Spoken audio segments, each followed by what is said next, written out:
Welcome to another episode of the Women Veteran Entrepreneurs Podcast, a network for building capacity, powered by Truist Bank. My name is Omar Mohammed, co-host. My co-host over there is retired Major General Linda Singh. Welcome back to another podcast. Hello, hello. All right, good deal. All right, so for those who are familiar with us, you know where to find us. We're at edacmorgan.com. Past episodes are there. We also are on Instagram, Facebook, and Twitter at Wave WVE Podcast. That's WVE Podcast. And just go to Facebook, Instagram, and Twitter. We are here to share with you a resource, an entrepreneur. So let's jump right into it. Today we have an entrepreneur, Sharon Jacobs of the Strategic Alliances Group. Sharon, welcome to the Wave Podcast. How are you?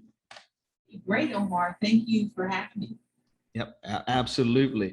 So let's start off with this. What branch of the military did you serve in? Yes, I served in the United States Army from 1990 to 2011. Okay, all right, good deal. Yeah, we get a lot of Army people. All right. So we always have to say thank you for your service. Thank you Thank for you. your service. My pleasure to serve. All right, good deal. So speaking of service, so tell us about those transferable skills from the Army to you starting your business. Oh, yes. So I would say the first skill that I really learned very well in the Army was the ability to lead, in leading soldiers, leading my troops. We also deployed during Desert Shield, Desert Storm. I was a battery commander. And as well as leading, I learned to be a teammate with my other peers, my officer peers, and support them when they were in lead roles as well. Mm. And what led you to, well, first of all, let's talk about your business. What type of business do you have? So Strategic Alliances Group, we are a information technology, project management and administrative services support business. We are headquartered in Aberdeen, Proving Ground, Maryland, here in Happy Grace, where I reside. And we've been in business for 11 years now. Mm. So yeah, that's good. 11 years and doing the, information technology. So what led you, from the Army to the information technology business? So my background in the Army, I was initially Air Defense Artillery. I served in the Patriot branch. And so as part of my service in Patriot, I was stationed in Germany for my first 7 years, which was as a lieutenant and as a company commander. Once I completed my Patriot company command, I transitioned to the Army Acquisition Corps and learned a whole new world of what the Army had to offer. As we began to think about transitioning to our civilian workforce. And so as a result of me going to the Army Acquisition Corps, my focus began to shift and think about how this could really help me in gaining employment after I retired from the service. And so that's what basically led me to become an entrepreneur, the skills that I picked up during my time as an Army Acquisition Corps member. Mm. And So Omar, I just love it, right? So ADA, she blew things up and then she on acquisition and contracting to hire people to fix them. Yeah, absolutely. And just 11 years in business, even during the pandemic, I'm always curious to find out how entrepreneurs fared during the pandemic. So how did you fare during the pandemic? Well, the pandemic was a slow time for my business. Yeah. Tell you, when COVID hit, we were not prepared to service our customers in terms of understanding what we needed to do. So we did a lot of really listening and learning and trying to make sure that we could offer our employees the best service and healthcare that they had, that they could maintain with us. And so we were fortunate as we were coming out of the pandemic to gain a software development contract in Fort Knox, Kentucky, doing a virtual software application. So now what I have pivoted to is looking at doing more virtual software development opportunities as a result of the COVID. Mm. And how many people are on your team? Right now, we have a team of 3 on our Oh. company. Okay. All right. And when I'm speaking to entrepreneurs, I'm always curious to find out, when they say they have a team of 3, are you the founder still working in the business, or are you working on the business? I am the founder still working in the business. Okay. I understand that transition, working on the business. And so Mhm. that's the goal that I am aiming for. We have several opportunities that we are looking at between now and the end of this year that will hopefully put me on the business side. Absolutely. Absolutely. Sometimes, you don't want to give up your baby. You worked hard to build this, and to bring other people in, it's always like, I got this, I can do this, but we have to kind of spread out and bring on other people so that we can build the scale. So yeah. Yes, exactly. All right. So I'm just thinking, the entrepreneurial journey, leaving from the army, starting this particular business, how did you really get started in business? I mean, was there a class you went to, some training? Did you have a mentor? How did you go from, all right, I'm done with the army, I'm gonna start my business? Well, I would tell you, I was inspired to be an entrepreneur by my family members who are also business owners. Oh. My aunts, uncles who own their own businesses, whether it's in healthcare or in real estate. Mm. So that kind of stems from our grandfather who owned his own business back in the early 1900s. So we have continued the legacy of being business owners and plotting and charting pathways for Americans like ourselves. So that has been my biggest inspiration, is to see my family members own their own business for the past 20 plus years, and some are still operating their businesses today, as I said. So that was my greatest inspiration. And then once I transitioned into the on-demand acquisition board and began to learn more about as I say, the defense industries and what that means to our community, our nation, I was really intrigued with being a part of that whole society. Mm. Like that. Okay. All right. Yeah, it's always good to follow in the footsteps of people who have already laid the path for you. So congrats on that. Now, are your customers, well, let me ask the question. Who are your customers? Are they government or are they individuals? Yeah, so I've done a little bit of everything. I have my current contract, my current largest contract is with the federal government. Okay. At Fort Knox, Kentucky. I have also done work for local organizations, including local government, as well as nonprofit organizations. So I do a little bit of everything with customers that are available to us, and we went out with them. I definitely applied for some of the state opportunities. I'm still working towards getting some of those opportunities under our belt. But yes, local government, nonprofits, and the federal government are my biggest clients today. Okay. And how do you do marketing? Yeah. So marketing is great for us right now. We are using our social media to help market. We've recently partnered with the Grow with Google platform to help us also spread the word on our business opportunities. We are on Instagram, LinkedIn, and Twitter as a business. And we also use the other platform that we like to use is, I said go with Google, Facebook, to kind of put the word out there and move it for people. Interesting. All right. So what's your social media handles? So people can go there. Actually, that our social media handles with Instagram is instep.360. One more time. Well, that's incorrect. Okay. I have to get that back to you. That's like, is there a website that people can go to and they'll be able to find it there? Okay. www.strategicalliances Group, inc.com. When I got my domain, I wasn't thinking to shorten it, so it's very long. Yeah, I was gonna come back and ask you. I mean, you could probably get it still shorten it and it get directed to that. So find some interns, they can help you out with that.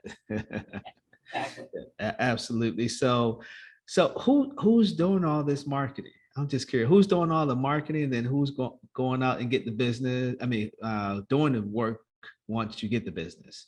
So I have a young Harvard Community College student who does my. Okay. It is not me. Sharon is not that person. Yeah, Omar's not that person either. We got some interns to do that. Yes. And so her name is Tamara Verabos, and she makes sure that the word is out there as to what the company's looking for and what we're doing. But she attends Harvard Community College. She is a medical student and is looking forward to transitioning to a four-year institution this upcoming winter semester. Okay, so it's just real interesting,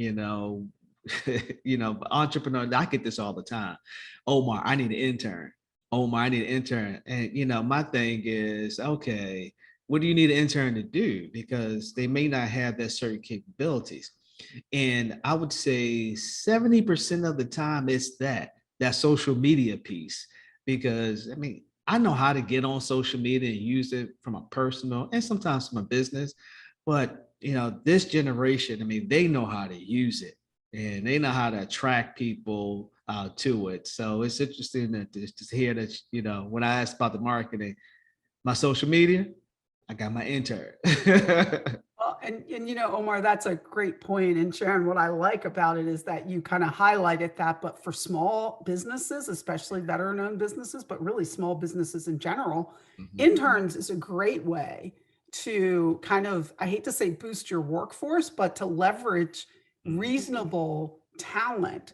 And so one of the things that I've found is there is a system that you can actually go out and put your ads up for an intern within the academic system, or maybe it's just because I'm at Towson, but and that way you can specify whether you want a grad student, whether you want somebody within a particular area. But I'm not real sure that we leverage enough of our students that are out there for some of the things in our business that you don't have to be an engineer, a full-fledged engineer necessarily. Well, I appreciate that, General Shane, and I will definitely be contacting John Desmond over at Thompson at Tune here in Harvard for that just for that reason. There you go. There you go. Absolutely. So we're a resource here. So speaking about resource, so what assistance do you need for your business, if any? At this point, I'm looking to grow the business. So capital funding is what I'm searching now, how to grow my business. One thing I didn't do that I realized after the COVID funding started coming down was really take enough money out for a loan to grow the business.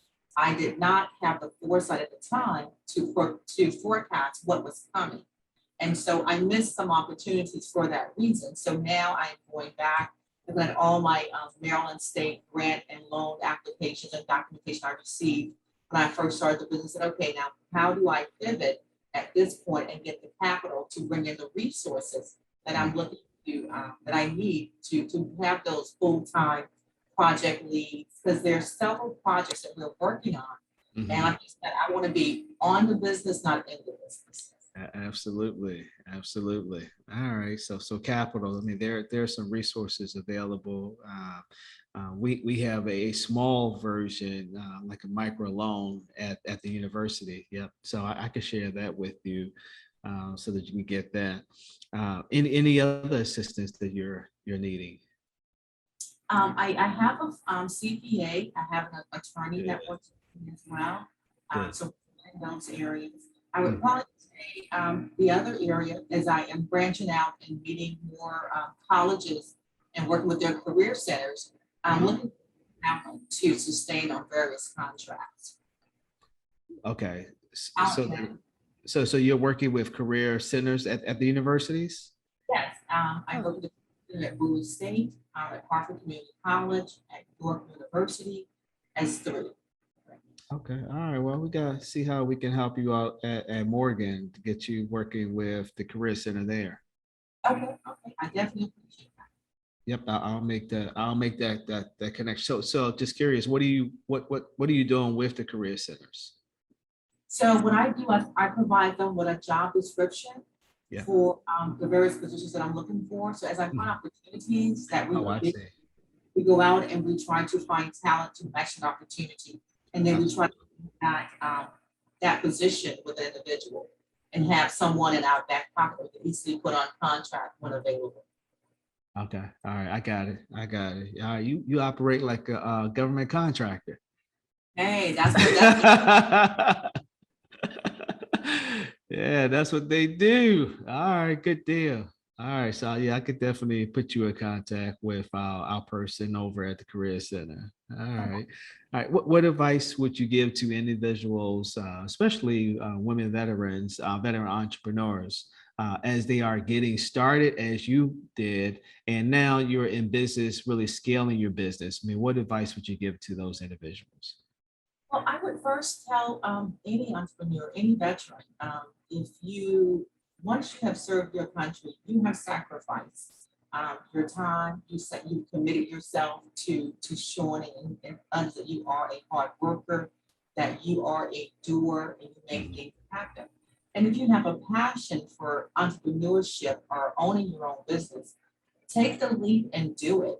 Um, there are so many entrepreneurial opportunities, not just with the federal government, but as we said, with nonprofits, with local, state, our local governments. There are so many opportunities and needs that our communities have that we as veterans, we own a lot of the skills that are needed. And, you know, if you have the income to say, well, maybe I want to try my hands at this, I would say do it. Take the leap and do it. I like that. Take a leap and have a plan and then do it. Oh, Yeah, you can take the leap yeah, without the plan, but it yeah, would not be a good one. yeah, yeah, yeah, yeah. And if you take the leap, well, we're gonna keep jumping on that. So Sharon, if I remember, do you have a nonprofit as well? I do. Okay. We operate the nonprofit New Service Training and Employment Program. We call it NSTEP, the letter N, STEP. Mm-hmm. And NSTEP does, we started our nonprofit in 2018. And our mission there is to work with young adults to help them find meaningful career employment pathways. So we bring opportunities to our young adults and help them understand what life after high school is about. If you are not considering college at this point, we work with you to consider the military first and foremost as an entry into a employment and career. So we do ASVAB tutoring. We work with you to attend the local community colleges to get a certification under your belt that you can use at any time, at any point over your life to help you maintain skills that are needed in the workforce, whether it's forklifting, welding, or Microsoft, Office and learning those products. And we also like to take you on manufacturing tours if you're not considering, college, to understand what the needs are in our country here to help you have that meaningful and sustainable employment over time. Mm. And you've been doing this since 2018. 2018, yes. 2018. And I like that. I have four daughters and all of them didn't go to college. So one went to college. Now she works for corporate America. One went to community college. She's an entrepreneur. One's in the military. She's in the Navy. And then I have a young one, 14. She hasn't figured out what she wants to do yet. But I always say, figure out what you want to do. And you don't have to take my path. You could take another path into that. So I'm glad to hear that you have this particular organization that's really helping individuals figure out, all right, at the high school, I want to go into something like this. So, yeah. And one of the unique things about our program is we like to partner with our employment partners, as we call them. One of our and technical partners, one of our employment partners is the Little Medical School of Baltimore, actually, who teaches the K through 8th grade medical school sciences. And so they are partnered with us on a contract with Harford County Public Schools to help young persons to gain that skill set to become doctors, veterinarians, sports physicians, and all of those careers. I love that. I love that. All right. All right. Any final thoughts that you have? Well, first of all, just thank you so much, Omar and General Singh, for inviting me to the podcast and having this conversation with me. I truly appreciate it. And if there's something that I can do for either one of you at any time in the future, please reach out and let me know. All right. Good deal. All right, Major General, any final thoughts? Well, I think this has been a great interview, and it's so good just to hear, someone that's actually working in the upper part of Maryland, right up in that Hartford County area. So that's wonderful to hear. Absolutely. Well, Sharon Jacobs, thank you for coming on board. Really appreciate you, and much success to you. And, don't be a stranger. You know how to reach out and find us, and we know how to reach out and find you as well. Well, thank you. Thank you so much. All right, good deal. Thank you. All right, we're going to take a quick break, and we're going to have our resource partner come on to talk about some resources available to women veteran entrepreneurs. So stay tuned.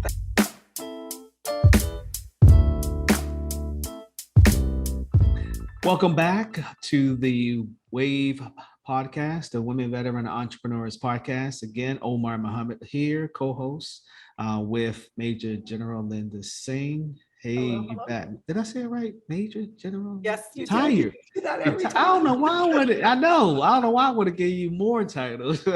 Please don't. All right. So as you know, we always bring an entrepreneur on board.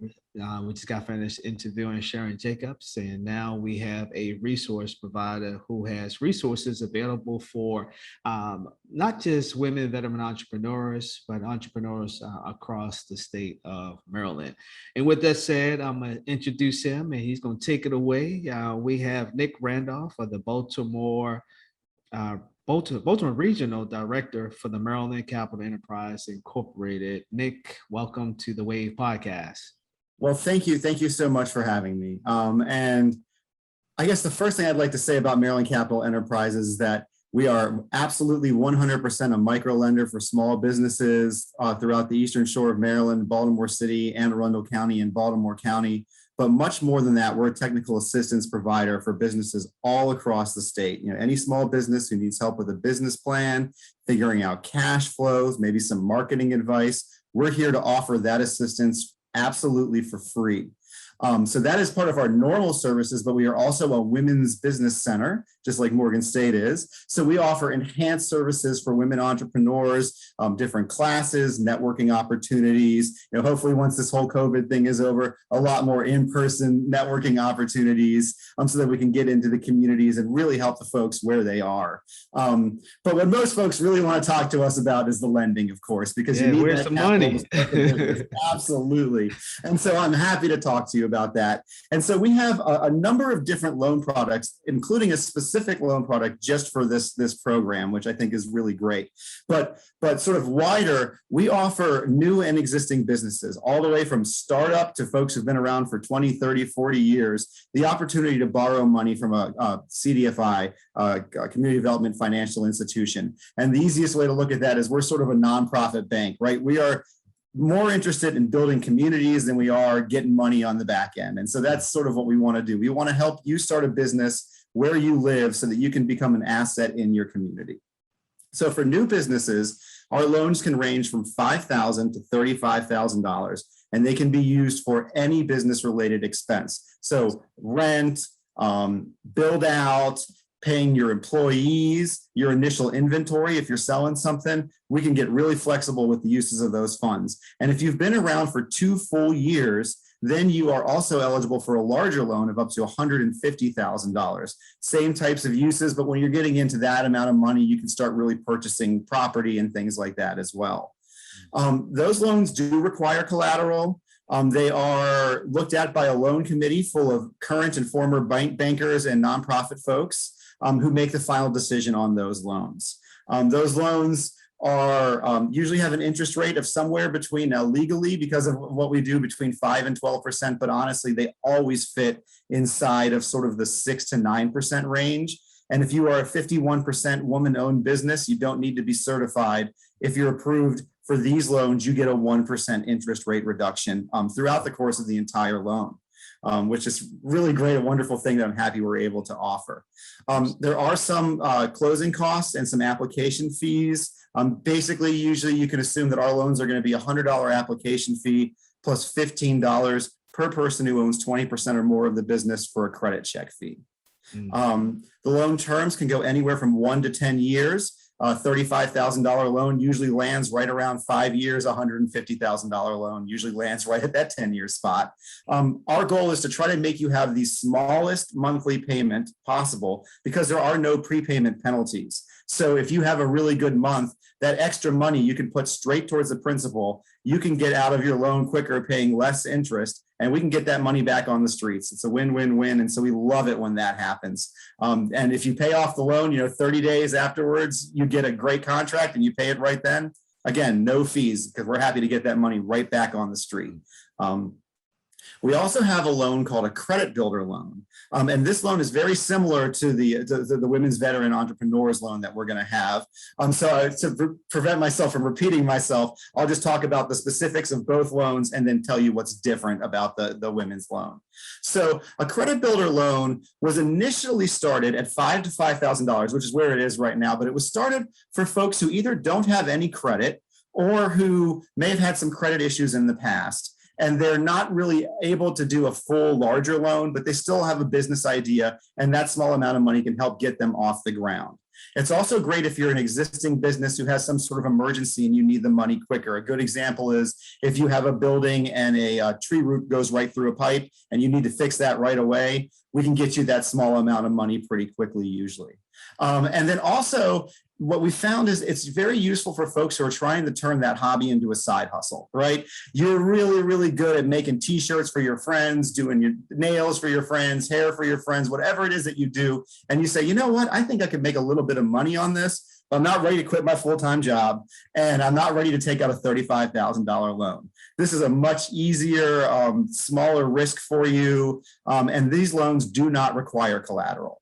They are set at exactly 9% for every borrower, and they have a 2-year term. I would say with these loans, since they are $500 to $5,000, there are closing costs for the non-women's loans of $75 and application fees of $50 and then $15 per owner. So unless you're really borrowing, north of $1,500, it doesn't really make a lot of sense because it might end up costing you more. If you need a smaller amount of money, work with us. We'll try to find some other way for you to get that.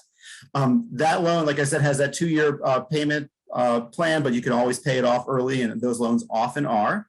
Now, for the Women Veteran Entrepreneurs Program, it's almost exactly the same loan, but it's only eligible to folks who are in that program, and we eliminate all of the application costs.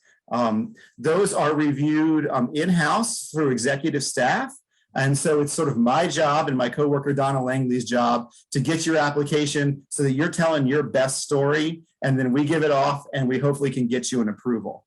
And what's really important when we're talking about telling your best story is that it's much more than just about the numbers. Oftentimes when you go to a bank, it is really 100% about the numbers, but we're really looking for a whole story. We want to see how you're going to fit in the community and how you're going to grow your business, right? So if you could get that bank loan really easily, you wouldn't be going through us. So we understand that we're going to need to give you some technical assistance throughout the way, and that is absolutely okay. Now, the way you tell your best story is right at the beginning when you're writing your business plan. You tell why you're doing that business, why you are so excited to start this small business or to grow this small business. And then throughout it, you convince me and you convince the loan committee that you're a good investment. You talk about where you're going to fit in the market, who your competition is, who you're going to hire, how you're going to run the place, what's going to happen if COVID comes back, what happens if, you're unfortunately injured and out of the office for 3 weeks. You're able to tell that story, then we're able to get past a lot of the number issues that are there.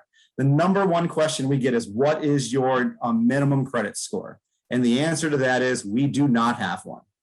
What we are looking for is what you've been doing in the last 12 to 24 months. So if you have a 600 credit score today, and 12 months ago you had a 450, you're probably pretty good in our books.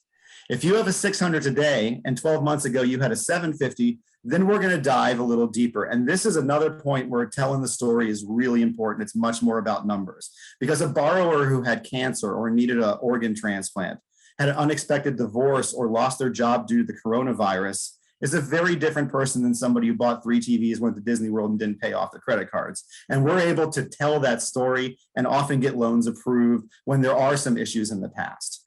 There are 2 financial disqualifiers though. And those are if you've had a bankruptcy discharge in the last 24 months, and if you currently owe IRS tax dollars and do not have a payment plan. If you have a payment plan, then you're good to go. We look at it just like it's a regular credit card. So these funds are really an opportunity to sort of a little bit easier than a bank, and then also with the technical assistance for you to get started with more than just money, but a true relationship. Once we loan you the money, we are not going away. We're contacting you every month. We're visiting you every 6 months. We're looking for opportunities that we can show you. Every once in a while, a grant comes out, maybe a different loan product. And we're also looking for hurdles that you might face. Sometimes we can see something that you don't see, because truth of the matter is, when you're running a business, you're really in the weeds. And if we see it coming, we can help you prepare for it so you can jump over that hurdle and just keep on running and being successful. It is good to know that, not 100% of the loans get approved. And especially for the applications where there is an application cost, if we really feel that there's not a good chance of approval, we will let you know so that you don't end up spending that money. And what we'll do is we will work with you as long as it takes to get you ready for that loan. I've worked with clients sometimes for over 3 years before they were ready to apply, and they've got great stories going on right now. So, sometimes dreams get deferred a little bit, but when they happen, they're all that much better. So that's pretty much the basics of what we do. All right, Nick, I had one question because you answered all my questions that I was going to ask. It's all good. I like this type of interview. So what's the website where people can learn more? So the website is marylandcapital.org is the best place to go. On there, you will find either a contact us, or if you're ready to jump right in, a client intake form, which takes much more information. Fill out one of those, and somebody from our office is going to get in contact with you in the next 2 or 3 days, and we'll get you started with the specifics of whatever your loan or technical assistance needs are. If you do need a loan and you are not in our service area, we can refer you to somebody who is in our service area. And if you're applying for that women's veteran loan, as long as you're in the state of Maryland, you're good to go with that loan. Absolutely. Good deal. Major General, any questions? Well, I do. So will you provide advice to small businesses as they're looking at different loan options for expansion? Absolutely. Absolutely. So we are able to sort of look at the monies, look at the business plan and the cash flows, and give advice about sort of the size of the loan, the use of the funds. And sometimes we are able to look at it and say, we think you'd actually be able to go to a bank and get a better rate, and then make that introduction for you as well. If you do go to the bank, we're still there for you for technical assistance. All right, good deal. All right, Nick, we really appreciate you coming on board, sharing this great resource, and we'll definitely continue to spread the word about not just, the work that we're doing with you all, but, you have some other great resources that many of the individuals that we work with around Morgan State University can apply for. So thank you for coming on board. Thank you. I'm really looking forward to expanding this relationship. And, this has been a lot of fun. Absolutely. All right, good deal. All right, so you can find us at edacmorgan.com. That's where you can find past episodes of the Wave podcast, and on Twitter, Facebook, and Instagram at WVE Podcast. Until next time, continue building capacity for your business. We'll check you out. Take care. Thanks.